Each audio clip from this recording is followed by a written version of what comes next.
Morning, folks. We're going to work on the sawmill this morning. I've been woodworking for a long time, but pretty new to the sawmill game.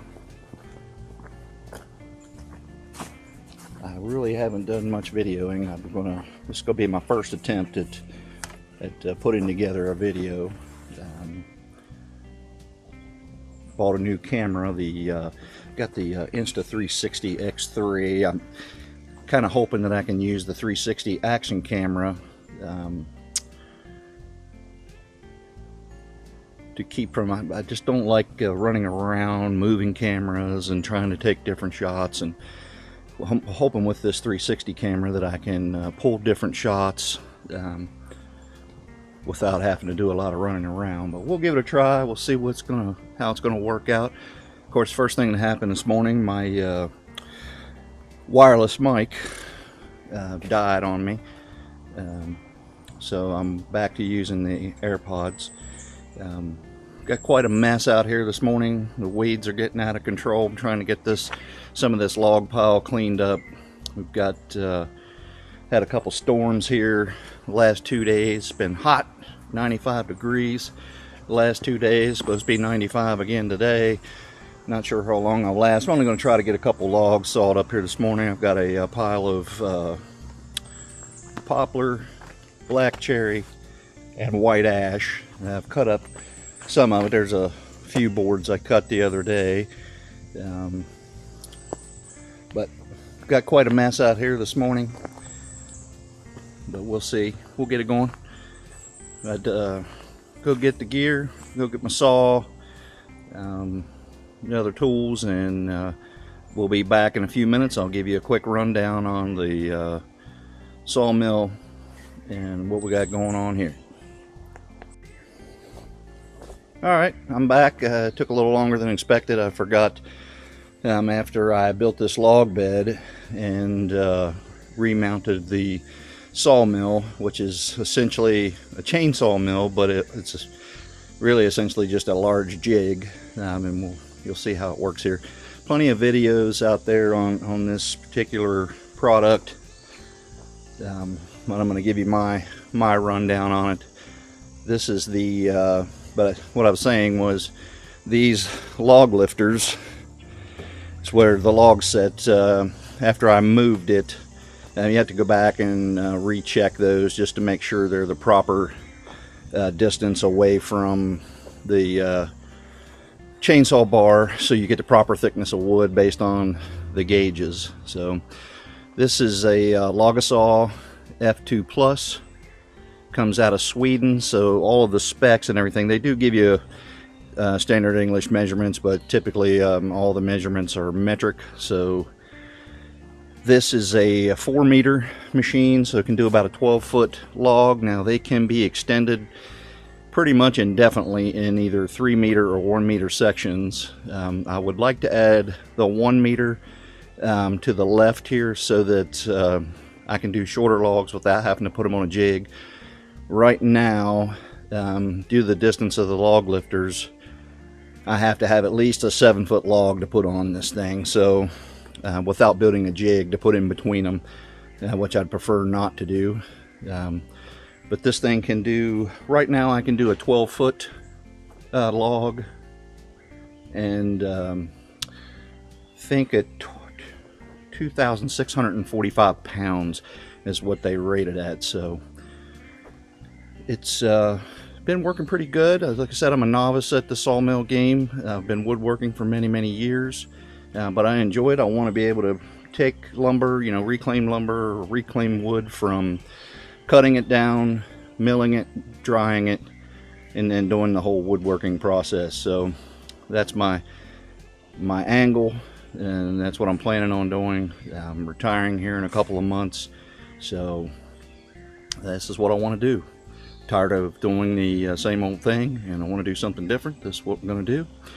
And now this is the log bed that I built a few days ago. Looks a little off center right now. I still need to get in here. Plan is to come in here and level this piece of property out a little bit, put some gravel down, make it a little smoother, get it cleaned up back here. The log bed, I had a couple $100 here. That took 6 4x6s, 6 4x4s, and about 50 plus 8-inch timber screws to put that together. And it only took a couple of hours. If anybody's interested in that, has a Logosol mill. What I like about it is the fact that I built the timbers on the ground, which is the full 8-foot length.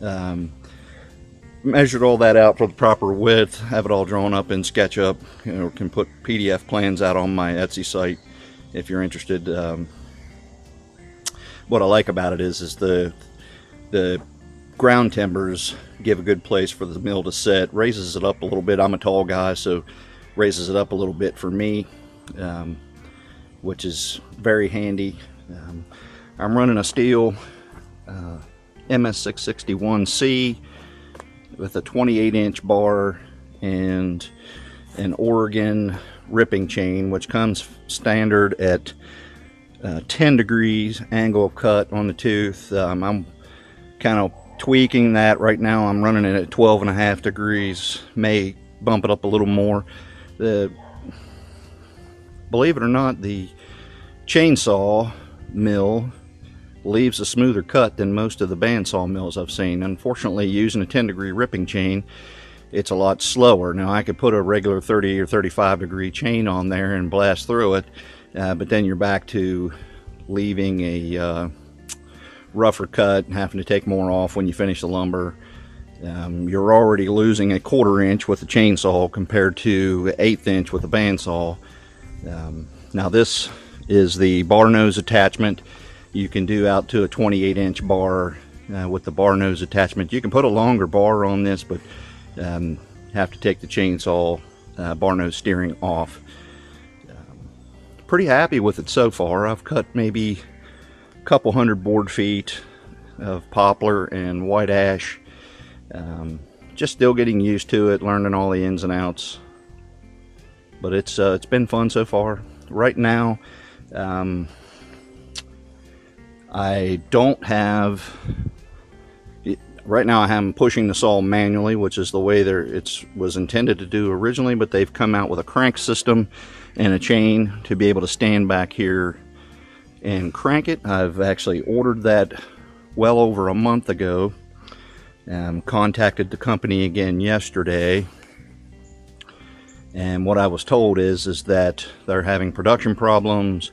And then in Sweden right now, I guess there's a lot of summer holidays, so they're having trouble getting it out of the door over there. So I've got an order that says it's been shipped with no tracking number, when in fact it's not been shipped. So still looking forward to getting that. That attachment pretty expensive. I think with shipping it was about $650 to add that on. The other gear I've got here today, I've got the Logosol cant hook, which is a multi-purpose tool that can also be a log jack and different things, has different attachments that pin onto that. And that's pretty much it. I do have a steel MS362 that I've had for about a decade, and it's been a great saw, runs fast, cuts real well. You can run a 20-inch bar on that with a steel chain and regular steel chain, and that's just for trimming up logs and stuff as I get through.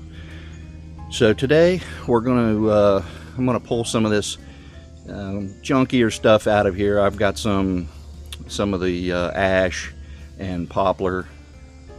It's not nice straight logs like you see everybody doing at a sawmill, because they would never cut this stuff for the most part. But we're going to pull some of that stuff out. It's just good practice and make some boards out of it. I have some nice logs back there, some nice cherry logs, but I want to make sure I know what I'm doing and get this down before we go dipping into the large cherry logs. So without further ado, I'm going to go fire the tractor up with the log grapple and bring one around and drop it here on the log bed.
Yep.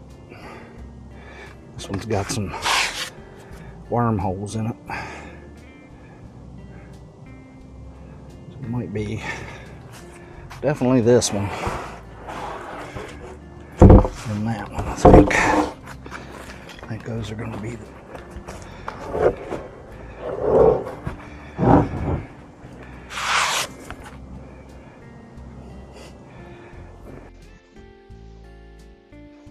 Alright guys, we're going to do a little water toss action. A couple of the best looking slabs I had. We'll see if I'm any good at this or not. 3, 2.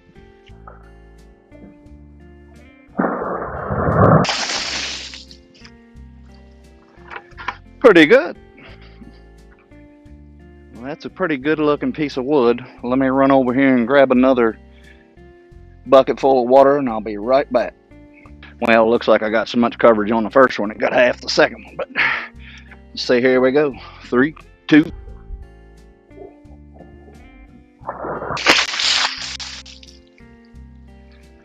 I'll tell you what, I love walnut, but that is a good looking piece of wood, man. I love the green in that. Hey, thanks for hanging out with me today. I'll follow up with some stats on, I took measurements on everything, and for board foot I'm going to do, of course it's 2 inch thick and they're 7 feet long, and I'll take the minimum width and the maximum width and do an average on that to get the width for the board feet. And I'll put some stats at the end of the video on what the actual board footage was. I want to say it was around, it's going to be around 135 board feet, give or take a little bit. But I think each one of these slabs is at least 21 square feet, except for the little guy. But these 1, 2, 3, 4, 5, what we get? 1, 2, 3, 4, 5, 6 slabs plus the 10 inch board.